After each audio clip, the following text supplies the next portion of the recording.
ಏನೋ ನಾನು ಮನೆಗೆ ಹೋಗ್ಲಿಲ್ಲ ಅಂತ ನಮ್ಮ ಅಜ್ಜಿ ತಾತ ತುಂಬಾನೇ ಗಾಬರಿ ಆಗ್ತಾಳೆ. ನಮ್ಮ ಮನೆಗೆ ಹೋಗದೆ ತುಂಬಾ ಗಾಬರಿ ಆಗಲ್ಲ. ನಮ್ಮ ಮನೆಗೆ ಹೋಗ್ಲಿಲ್ಲ ಅಂತ ತುಂಬಾ ಗಾಬರಿ ಆಗ್ತಾಳೆ.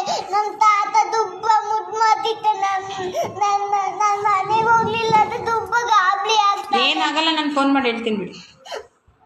ಇಲ್ಲ ನಮ್ಮ ಮನೆಗೆ ನಾವು ಮುದ್ದು ಮಾಡ್ತೀವಿ ಕಣೋ ನಿನಗೆ. ಕುತ್ಕೊಳ್ಳಿ ನೀವು ಮುದ್ದು ಮಾಡಲ್ಲ. ನಮ್ಮ ತಾತ ಅಜ್ಜಿ ಎಲ್ಲ ಮುದ್ದು ಮಾಡ್ತಾರೆ. ನಮ್ಮ ಮನೆಗೆ ಮುದ್ದು ಮಾಡೋದು ಅಂದ್ರೆ ಏನು? ಮುದ್ದು ಮಾಡೋದಂದ್ರೆ ಪ್ರೀತಿ ಕೊಡೋದು. ಏನು ಕೊಡೋದು? ಪ್ರೀತಿ ನಾವು ಕೊಡ್ತೀವಲ್ಲ.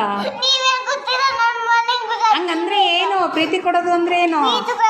ಮುತ್ತು ಮುತ್ತಾ? ಮುತ್ತು ಕೊಡ್ತೀನಿ ಬಿಡು ನಾನು. ನಮ್ಮ ತಾತ ನಮ್ಮ ಮನೆ ನೀನು